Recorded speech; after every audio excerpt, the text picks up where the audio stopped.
अस्सलाम वालेकुम। 9th class का हमारा फर्स्ट टॉपिक है मैट्रिक्स। मैट्रिक्स किसे कहते हैं? एक ऐसा रेक्टेंगुलर एरे और a formation of collection of real numbers. कोई भी हम रियल नंबर्स की ऐसी अरेंजमेंट लें या कलेक्शन लें और वो कलेक्शन जो है वो रोज़ और कॉलम की फॉर्म में हो, और उस कलेक्शन को जो रियल नंबर्स की हमने बनाई हुई मीन्स उस अरेंजमेंट को हमने एक ब्रैकेट में बंद कर देना है। ऐसी अरेंजमेंट को हम क्या कहेंगे? मैट्रिक्स कहेंगे। मैट्रिक्स क्या है? हमने कोई भी रियल नंबर्स लिए हमने अपनी मर्जी से, जिस तरह देखें 0 1 2 3 4 एंड 7, ये मैंने कोई रियल नंबर्स लिए और फिर रियल नंबर्स को इस फॉर्म में लिखा। ये ऐसी अरेंजमेंट बनाई 1 3 4 7 2 0, ये अरेंजमेंट बनाई और इस अरेंजमेंट के गिर्द मैंने ब्रैकेट लगा दी। मीन्स कि इस अरेंजमेंट को मैंने ब्रैकेट में बंद कर दिया। ब्रैकेट में बंद करने के बाद वो मैट्रिक्स बन गया। अब ये रियल नंबर्स थे, रियल नंबर्स को की अरेंजमेंट ऐसे की और इसको ब्रैकेट में बंद कर दिया और वो क्या बन गई? मैट्रिक्स बन गई। अब ये क्या है? ये मैट्रिक्स जो है बन तो गए, लेकिन ये अरेंजमेंट कैसी है? अरेंजमेंट रोज और कॉलम की फॉर्म में है। तो क्या होगा? हम रियल नंबर्स लेंगे, रियल नंबर्स की ऐसी अरेंजमेंट जिनको हम ब्रैकेट में जिनको ब्रैकेट घेर ले और उस वो अरेंजमेंट जो है वो रोज और कॉलम की फॉर्म में हो, ऐसे अरेंजमेंट को हम क्या कहते हैं? मैट्रिक्स कहते हैं। अब देखिए आपके सामने एक मैट्रिक्स है 1 2 3 4 5 6 7 8 9। ये क्या है? एक मैट्रिक्स है। 1 2 3 ये सारे 9 तक 1 to 9 ये सारे क्या हैं? रियल नंबर्स हैं। रियल नंबर्स को बंद किया हुआ है एक ब्रैकेट ने, और ये ब्रैकेट में ये अरेंजमेंट कैसी है? रोज और कॉलम की फॉर्म में है। तो ये हमारे पास सामने क्या आ गया? एक मैट्रिक्स आ गया, राइट। अब रोज और कॉलम क्या होते हैं? अब ये जो एंट्रीज हैं इनकी मैट्रिक्स के अंदर, इसको अगर हम हॉरिजॉन्टल रीड आउट करें तो वो हमारे पास रोज होंगी, और अगर हम उसे वर्टिकली रीड आउट करते हैं तो वो हमारे पास क्या होंगे? कॉलम्स होंगे। अब देखें 1 2 3 ये रीड आउट करूँ ऐसे में, ये मेरे पास क्या बनेगा? रो 1। अगर 4 5 6 कहूँ तो ये क्या है? रो 2। और अगर मैं 7 8 9 बोलूँ तो ये क्या है? रो 3, राइट। अगर मैं 1 4 7 यू पढ़ती हूँ, वर्टिकली पढ़ती हूँ, तो ये मेरे पास क्या है? कॉलम 1। 2 5 8 ये क्या है? कॉलम 2। और 3 6 9 ये क्या है? कॉलम 3। तो आप देखें हॉरिजॉन्टली किसी भी मैट्रिक्स के अंदर एंट्रीज को या एलिमेंट्स को हॉरिजॉन्टली रीड आउट करें तो वो हमारे पास क्या होती हैं? रोज होती हैं। और अगर हम वर्टिकली रीड आउट करें तो वो हमारे पास क्या होते हैं? कॉलम्स होते हैं। ठीक हो गया? अब ये देखिए मैट्रिक्स बी। मैट्रिक्स बी आपके सामने। इस मैट्रिक्स में 3 और 4 में पढ़ूँ, 3 4 पढ़ूँ तो ये क्या होगी? रो 1। 5 6 कहूँ तो ये क्या है? रो 2। अगर मैं 3 5 पढ़ती हूँ मीन्स कि वर्टिकली पढ़ती हूँ तो ये क्या है? कॉलम 1। 4 6 कहती हूँ तो ये क्या है? कॉलम 2। ठीक हो गया? अब है ये देखिए मैट्रिक्स सी। अब 1 0 पढ़ूँ तो ये रो 1, 3 2 रो 1 रो 2 9 7 रो 3। अगर मैं इसको 1 3 9 बोलती हूँ मीन्स के वर्टिकली पढ़ती हूँ तो ये मेरे पास कॉलम 1, 0 2 7 ये कॉलम 2। तो अब देखिए हमने रोज और कॉलम्स तो पता चल गया क्या होता है। रोज और कॉलम की जो अरेंजमेंट है इनको हम ऑर्डर ऑफ द मैट्रिक्स कहते हैं। क्या कहते हैं? ऑर्डर ऑफ अ मैट्रिक्स कहते हैं। ऑर्डर ऑफ अ मैट्रिक्स मतलब कि जितनी हमारे पास किसी भी मैट्रिक्स के अंदर रोज और कॉलम्स की तादाद होती है उसी को ही ऑर्डर ऑफ अ मैट्रिक्स बोला जाता है। अब ये देखिए आपके सामने है ए मैट्रिक्स। ए मैट्रिक्स में हम देखेंगे सबसे पहले कि ऑर्डर ए जो है इसमें कितनी रोज हैं और कितने कॉलम्स हैं। अब देखिए रोज हमने देख चुके हैं, हम 3 रोज हैं, और कॉलम्स कितने हैं? इसमें भी 3 कॉलम्स हैं। तो हम इसको कैसे इसको ऑर्डर लिखेंगे? हम इसका ऑर्डर लिखेंगे 3 क्रॉस 3, यानी 3 बाय 3 भी कह सकते हैं। 3 बाय 3 सबसे पहला वर्ड जो है वो क्या होते हैं? हमें रोज बताते हैं, और लास्ट वन जो है वो हमें क्या बताते हैं? कॉलम बताता है। ठीक है? अब इस मैट्रिक्स में देखें इसमें कितनी रोज हैं, कितने कॉलम्स हैं? इसमें 2 रोज हैं। सबसे पहले हमने 2 रोज लिखी, फिर कॉलम्स कितने हैं? कॉलम्स भी इसके 2 हैं, तो इसका ऑर्डर क्या हुआ? 2 क्रॉस 2 हुआ। इसे 2 बाय 2 भी कहा जा सकता है, राइट। अब कॉलम्स कितने हैं? सी में देखें कितनी रोज हैं? नंबर ऑफ रोज देखें 1 2 3, इसमें 3 रोज हैं 3, और कॉलम्स कितने हैं? 2 कॉलम्स हैं। 3 क्रॉस 2 ये क्या हो गया? हमारे पास ऑर्डर हो गया 3 बाय 2। तो ये हमने क्या बना लिया? ये जितनी भी नंबर नंबर ऑफ रोज और नंबर ऑफ कॉलम्स हैं, इनको हम क्या कहते हैं, ऑर्डर ऑफ अ मैट्रिक्स कहते हैं, या दूसरी डेफिनेशन के नंबर ऑफ रोज और कॉलम्स की जो अरेंजमेंट है उसको भी ऑर्डर ऑफ अ मैट्रिक्स कहा जाता है। तो अब यहाँ पे हम ऑर्डर कैसे लिखेंगे, सबसे पहले ऑर्डर रोज क्रॉस कॉलम्स की तादाद लिखेंगे, या 3/3 भी लिख सकते हैं। याद रखिएगा तो फर्स्ट जो है वो हमने रोज देखनी है, बाद में हमने कॉलम्स देखने हैं।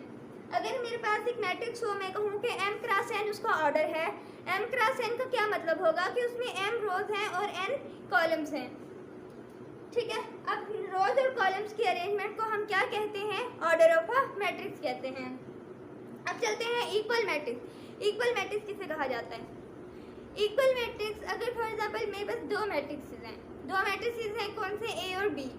मैंने दो मैट्रिक्सेस ले लिए और मैं कहूँगी ए इज इक्वल टू बी, ए उस वक्त बी के बराबर है जब, उसके लिए दो कंडीशंस हैं। क्या?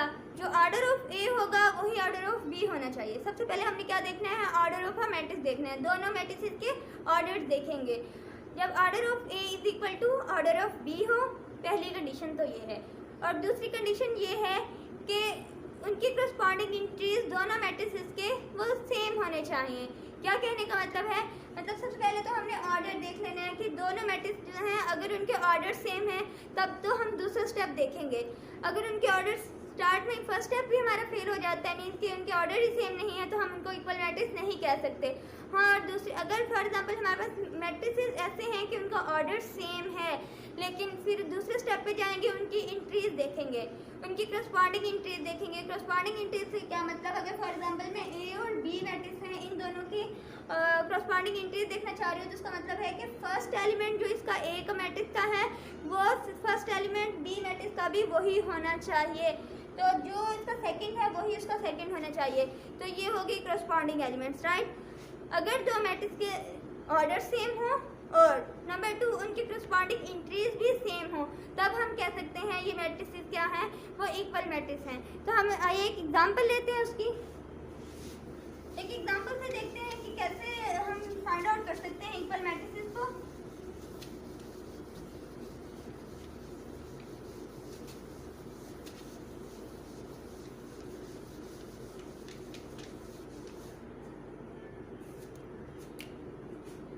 मैंने एक मैट्रिक्स ले लिया ए, इसकी इंट्रीज मैं ले लेती हूँ 1 2 3 4। दूसरा मैंने मैट्रिक्स बी ले लिया, उसमें मैं इंट्रीज ले लेती हूँ 3 4 5 6। और एक और मैट्रिक्स ले लेती हूँ सी मैट्रिक्स, उसकी इंट्रीज मैं ले लेती हूँ 1 1 + 1 2 + 1 एंड 4, ये ले लेती हूँ। और एक और मैट्रिक्स उठा लिया डी, उसको मैंने लिखा 3 1 2 5 6 7, राइट।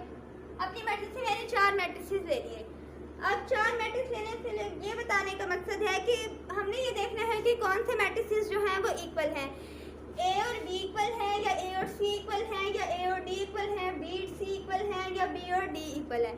ठीक है, ये देखने के लिए हम सबसे पहले क्या करेंगे, हम इनके ऑर्डर्स देखेंगे। ऑर्डर्स कैसे देखते हैं, जैसे कि अभी हमने पढ़ा, ऑर्डर्स क्या है, number of rose and number of columns है। इसकी नंबर ऑफ रोज कितनी है, 2 रोज हैं, और कॉलम्स कितने हैं, 2 कॉलम्स है। इसका ऑर्डर क्या बना, 2 × 2। बी मैट्रिक्स पे आ जाए, इसका ऑर्डर क्या है, इसमें भी 2 रोज और 2 कॉलम्स हैं, तो इसका ऑर्डर भी 2 × 2 ही होगा। और सी में देखें कितनी रोज और कितनी कॉलम्स हैं, इसमें भी 2 रोज एंड 2 ही कॉलम्स हैं, इसका ऑर्डर क्या हुआ, 2 × 2 हुआ। और इसमें नेक्स्ट पे है डी मैट्रिक्स में, इसका ऑर्डर देखें, इसका ऑर्डर देखें तो क्या होगा, इसमें 1 2 रोज है और कॉलम्स कितने हैं, इसमें 3 कॉलम्स हैं, इसका ऑर्डर क्या हुआ, 2 × 3 हुआ। अब हमें क्या चाहिए, इक्वल मैट्रिसेस को, मतलब मैट्रिसेस को इक्वल प्रूव करने के लिए हमें क्या चाहिए कि सबसे पहले तो ऑर्डर्स उनके सेम होने चाहिए। अब देखें, ए का ऑर्डर, बी का ऑर्डर, सी का ऑर्डर, डी का ऑर्डर, ए बी और सी के ऑर्डर्स तो सेम हैं, लेकिन डी का ऑर्डर जो है वो थोड़ा डिफरेंट है। तो हम क्या कह सकते हैं कि ये जो डी मैट्रिक्स है इसको हम नहीं लेंगे, क्योंकि ये इक्वल मैट्रिक्स नहीं हो सकता, इसकी तो फर्स्ट कंडीशन ही फेल हो गई। अब 3 मैट्रिक्स रह गए हैं, इसमें से देखना है कि इक्वल कौन कौन से हैं। अब देखिए, आप ए और बी को लें, ए और बी में सबसे पहले क्या देखेंगे, ऑर्डर्स देखेंगे। ऑर्डर देखें 2 क्रॉस 2, 2 क्रॉस 2, ऑर्डर्स तो इनके सेम हैं। अब क्या करेंगे, दूसरी कंडीशन पे जाएंगे कि उनके करस्पॉन्डिंग एलिमेंट्स देखेंगे। अगर उनके करस्पॉन्डिंग एलिमेंट्स भी सेम हुए तब वो इक्वल हो जाएंगे। अब देखते हैं इसके करस्पॉन्डिंग एलिमेंट्स सेम हैं या नहीं। अब इसका फर्स्ट एलिमेंट देखें आप 1 है और इसका फर्स्ट एलिमेंट 3 है, इसका 2 है, इसका 4 है, इसका 3 है, इसका 5 है, इसका 4 है, इसकी करस्पॉन्डिंग 6 है। तो देखिए कोई भी ऐसा एलिमेंट नहीं है जो कि उसकी करस्पॉन्डिंग जो है वो सेम हो, तो इस वजह से ए और बी जो है वो इक्वल नहीं हो सकते। हमने ये देख लिया कि ए और बी इक्वल नहीं है क्योंकि ये सिर्फ एक कंडीशन को होल्ड कर रहे थे और दूसरी कंडीशन फेल हो गई। अब क्या करेंगे, ए और बी तो हो नहीं सकते, बी और सी को देखते हैं। इनका देखें, ऑर्डर देखेंगे सबसे पहले, ऑर्डर इनका भी सेम है। अब इनकी एंट्रीज देखनी है। इसका फर्स्ट एलिमेंट 3 है और इसका फर्स्ट एलिमेंट 1, इसका सेकंड एलिमेंट 4, इसका 1 + 1 मीन्स 2 है। तो इसमें कोई भी एक भी ऐसी एंट्री हमें मिल जाए जो कि करस्पॉन्डिंग एंट्री से डिफरेंट हो तो हम कहते हैं कि वो भी इक्वल मैट्रिक्स नहीं है। तो यहाँ तकरीबन सारी एंट्रीज ही ऐसी हैं, तो बी और सी जो है ये भी नॉट इक्वल है, बी भी सी के बराबर नहीं है। अब क्या रह गया, ए बी भी हम कर चुके और बी सी भी कर चुके। अब ए और सी को चेक करते हैं। ए और सी में सबसे पहले मैट्रिक्स देखें, इसका ऑर्डर देखें 2 क्रॉस 2, इसका भी ऑर्डर 2 क्रॉस 2 है। तो ये दोनों क्या है, मैट्रिक्स ऑर्डर सेम है। अब क्या करेंगे, अब करस्पॉन्डिंग एलिमेंट्स देखेंगे। करस्पॉन्डिंग एंट्रीज देखने के लिए इसका फर्स्ट एलिमेंट 1, इसका भी 1, इसका सेकंड एलिमेंट 2 है और यहाँ पे 1 + 1 है, तो एक ही टर्म ना, तो ये 1 + 1 2 हो जाएगा। तो मीन इसका भी सेकंड एलिमेंट वही है और यहाँ पे 3 है, यहाँ 2 + 1 है, मीन्स वो भी 3 बन जाएगा। तो ये और ये सेम है और 4 है, यहाँ भी 4 है। तो ये हमें क्या मिला, ए और सी ऐसे मैट्रिसेस मिल गए हमें जो कि इक्वल मैट्रिक्स हैं। क्यों, क्योंकि इनके ऑर्डर्स भी सेम थे और इनकी करस्पॉन्डिंग एंट्रीज वो भी सेम थी। तो हम कह सकते हैं कि ए इज इक्वल टू सी, ए जो है वो क्या है, सी के बराबर है। तो ये थी हमारे पास इक्वल मैट्रिक्स। आज हमने क्या पढ़ा, हमने मैट्रिक्स की डेफिनेशन पढ़ी और रोज और कॉलम देखे कि क्या होते हैं। उसके अलावा हमने ऑर्डर ऑफ अ मैट्रिक्स देखा। ऑर्डर ऑफ मैट्रिक्स के बाद हमने देखे कि मैट्रिक्स इक्वल कैसे होते हैं, कब होते हैं, उसके लिए 2 कंडीशंस थी वो देखी और उसके साथ एक एग्जांपल की कि कैसे इक्वल प्रूव किया जा सकता है, उसके लिए 2 कंडीशंस कैसे फुलफिल होती हैं। और एक और बात बताऊँ कि अगर एक मैट्रिक्स हो तो उसे तब मैट्रिक्स कहेंगे। फॉर एग्जांपल अगर सिर्फ ये ए गिवन है तो मैं कहूँगी मैट्रिक्स, और जब मैं प्लूरल में बोलूँगी तो वो मैट्रिसेस हो जाएगा, राइट। तो हम नेक्स्ट इसकी टाइप्स मैट्रिक्स की डिस्कस करेंगे इंशाल्लाह। इजाज़त दीजिए, अल्लाह।